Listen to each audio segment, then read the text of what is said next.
بسم اللہ الرحمن الرحیم۔ کربلا کے بعد عمر بن سعد نے اپنے لشکر میں سے قتل ہونے والوں کو 11 محرم کو دفن کیا۔ اہل بیت کو قیدی بنا کر کوفہ کی طرف دربار ابن زیاد کی طرف بڑھنے لگا۔ نواسہ رسول صلی اللہ علیہ وسلم اہل بیت اور صحابہ کے سر مبارک نیزوں پر تھے کہ ابن سعد نے خولی کے ہاتھ امام عالی مقام کا سر اقدس ابن زیاد کے دربار بھیجا۔ خولی جب کوفہ پہنچا تو رات کا وقت تھا، اس لیے وہ سر مبارک کو اپنے گھر لے گیا اور ایک برتن میں ڈھانپ دیا۔ سر مبارک کو دیکھ کر اس کی بیوی ناراض ہوئی کہ یہ تم نے کیا ظلم کر دیا ہے۔ وہ بیان کرتی ہیں کہ خدا کی قسم میں نے دیکھا ایک نور برابر آسمان سے اس برتن تک ستون کی مانی چمک رہا تھا، اور میں سفید پرندے دیکھے جو برتن کے ارد گرد منڈلا رہے تھے۔ صبح کربلا اور نواسہ رسول صلی اللہ علیہ وسلم کے سر مبارک کو ابن زیاد کے دربار پیش کیا گیا۔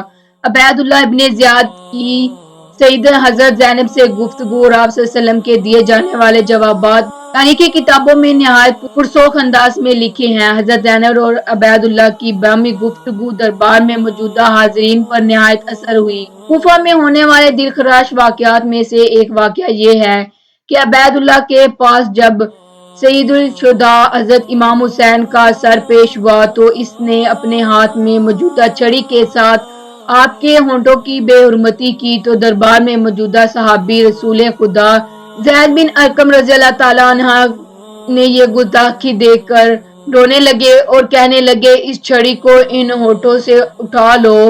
خدا کی قسم میں نے کئی مرتبہ ان ہونٹوں پر رسول اللہ کو بوسہ لیتے ہوئے دیکھا۔ عبید اللہ یہ سن کر چلا اٹھا، خدا تجھے رلائے جس چیز پر آنسو بہاتے ہو، فتح پر آنسو بہاتے ہو۔ با خدا اگر میں یہ نہ جانتا ہوتا کہ تمہاری عقل زائل ہو چکی ہے تو میں تمہاری گردن اڑا دیتا۔ حضرت زید نے جب یہ سنا تو دربار سے نکل گئے، اور اس کے بعد عبید اللہ ابن زیاد نے کربلا کے قافلے کو شہداء کے سروں کے ساتھ شمر و طارق کی قیادت میں زیاد کے محل کی طرف شام روانہ کر دیا کہ شام میں جب قافلہ پہنچ گیا تو وہاں جشن کا سماں تھا۔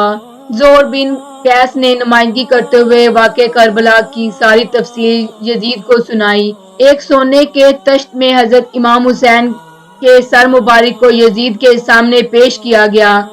یزید نے جب نواسہ رسول کے سر مبارک کی توہین کی تو وہاں موجودہ حاضرین نے اعتراض کیا، جس میں قابل ذکر یحییٰ بن حاکم اور صحابی رسول حضرت ابو برزیہ تھے جن کو یزید نے اپنے محل سے نکال دیا۔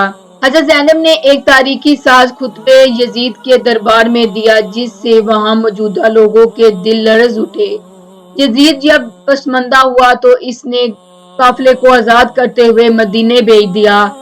مدینے کے لوگوں کو واقعہ کربلا کی خبر ہو چکی تھی۔ جیسے ہی قافلہ مدینے پہنچا تو وہاں قیامت برپا ہو گئی۔ حضرت امام زین العابدین کی نظر روضہ مبارک پر پڑی تو بس اتنا ہی کہہ سکے، یا رسول اللہ اپنے نواسے کا سلام قبول فرمائیں۔ بس اس کے بعد مدینے میں ایک نہ تھمنے والا آنسوؤں کا سیلاب آ گیا کہ شیر خدا کے شیر حضرت امام حسین کا سر مبارک کس نے اور کب دفن کیا۔ اس کے بارے میں 5 روایات ملتی ہیں کہ یزید نے اسران کربلا اور سر انور کو مدینے بھیجا، جہاں پر حضرت امام زین العابدین نے سر مبارک کو حضرت حسن یا حضرت سیدنا فاطمہ کے پہلو میں دفن کر دیا۔ دوسری روایت ہے کہ اسران کربلا نے 40 روز کے بعد کربلا واپس آ کر سر مبارک کو جسد مبارک کے ساتھ ملا کر دفن کر دیا۔